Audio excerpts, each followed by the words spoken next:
Vultos do Espiritismo apresenta Benedito Godoy Paiva.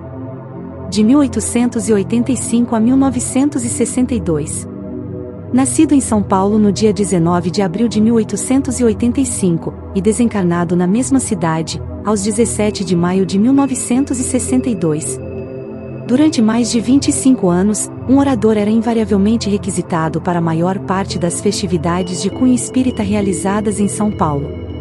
Sua palavra tinha o mérito de atrair numerosa assistência, pois, além de abalizado conferencista, possuía um estilo todo peculiar de proferir suas locuções, iniciando-as com um conto, um apólogo ou uma anedota de cunho singelo, que preparava os espíritos dos presentes, predispondo-os à assimilação dos ensinamentos contidos no tema que iria ser abordado. Por isso dizia ele, em nossa longa peregrinação pelas tribunas espíritas, pelas estações de rádio e pela imprensa espírita, a falar sobre o Evangelho de Jesus, sempre fizemos o possível para não enfastiar os ouvintes ou os leitores com longas e pesadas dissertações sobre a doutrina espírita, achando preferível prender-lhes a atenção por meio de outro processo, qual de buscar na vida prática fatos ou exemplos elucidativos dos temas abordados, ainda que por vezes pecando contra a sisudez de alguns confrades pouco amantes de literatura desse gênero. Para se trazer uma assistência atenta, nada melhor do que entremear a palestra com a narração de fatos interessantes e por vezes cônscio da vida de sociedade, elucidativos do tema a ser abordado. Nenhum mal há nisso, para a propaganda e compreensão da doutrina espírita. O espírita deve ser alegre e nunca um indivíduo avesso ao riso, às alegrias sãs, aos divertimentos inofensivos, nunca devendo imitar aqueles frades da ordem do silêncio que, proibidos de falar, só podiam dizer ao se encontrarem: irmão, lembra-te da morte. Esse emérito espírita chamava-se Benedito Godoy Paiva. Foi um homem de ilibado caráter, franco e leal, dotado de invejável operosidade. Anteriormente ao ano de 1941, pertenceu ao quadro diretivo da União Federativa Espírita Paulista, ali desenvolvendo intenso trabalho de divulgação da doutrina espírita, fazendo-o através da imprensa e do rádio. Nesse mesmo ano passou a prestar serviços no corpo de colaboradores da Federação Espírita do Estado de São Paulo, onde teve grande destaque e exerceu numerosas atividades, pois, além de orador oficial, foi diretor do Departamento Cultural e Social e membro do Conselho Deliberativo, ajudando Pedro de Camargo, Vinícius, a instituir as tertúlias evangélicas substituindo-o em seus impedimentos todos os domingos de manhã.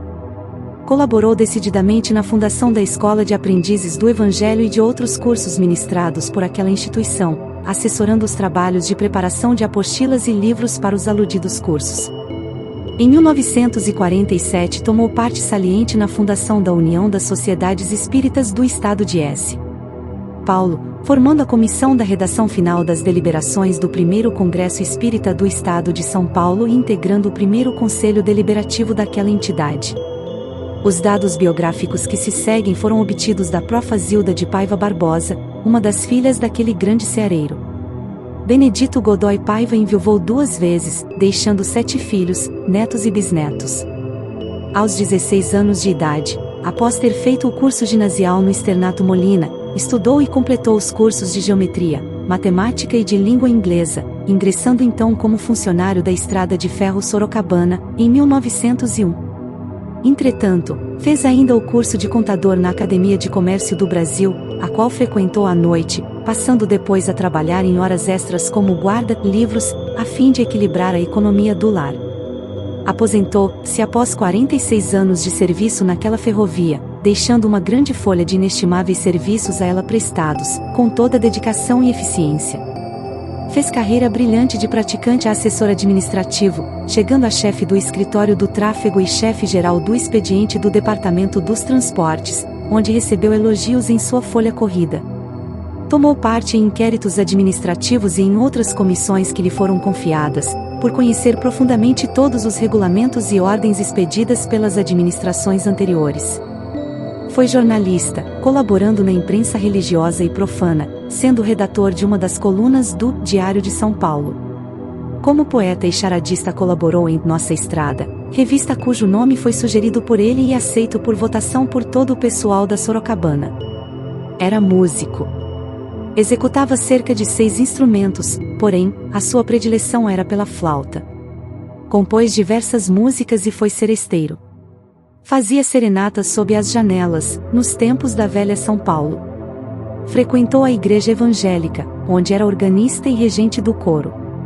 Na ata de fundação da Terceira Igreja Presbiteriana Independente de São Paulo seu nome consta, em primeiro lugar, como fundador.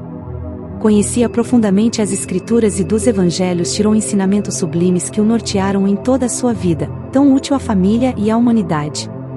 Convertendo-se ao Espiritismo, tomou parte inicialmente na União Federativa e posteriormente na Federação Espírita do Estado de São Paulo, deixando a Igreja Presbiteriana de onde solicitou afastamento, escrevendo uma carta ao seu grande amigo, Reverendo Dr. Sete Ferraz, pastor da Terceira Igreja, expondo os motivos que o levavam a se afastar do seio daquela comunidade, uma vez que os ensinamentos da Igreja condenam o Espiritismo, doutrina baseada na reencarnação e na evolução dos espíritos.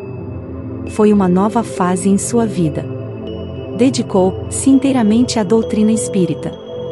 Fez inúmeras conferências, cujos auditórios eram repletos quando ele ocupava a tribuna. Baseado nessas conferências editou o livro Quando o Evangelho diz Não. Publicou diversos folhetos, entre eles, Quais os que entrarão no céu, e A verdade vos libertará. Escreveu poesias diversas, A reencarnação, Saudades do marido, As três cruzes, A mulher pecadora, O juízo final, O bom samaritano, Salvação pela fé, O sonho da princesa, e, com Cide Franco, escreveu o poema Avatar. Revisou A Grande Síntese, livro mediúnico de Pietro Ubaldi, em parceria com Emílio Manso Vieira, escreveu o Manual do Dirigente de Sessões Espíritas. No dia de sua desencarnação, à sua cabeceira estiveram presentes 3 representantes de correntes religiosas, um pastor evangélico, um bispo da Igreja Católica Brasileira e um membro da Federação Espírita do Estado de São Paulo.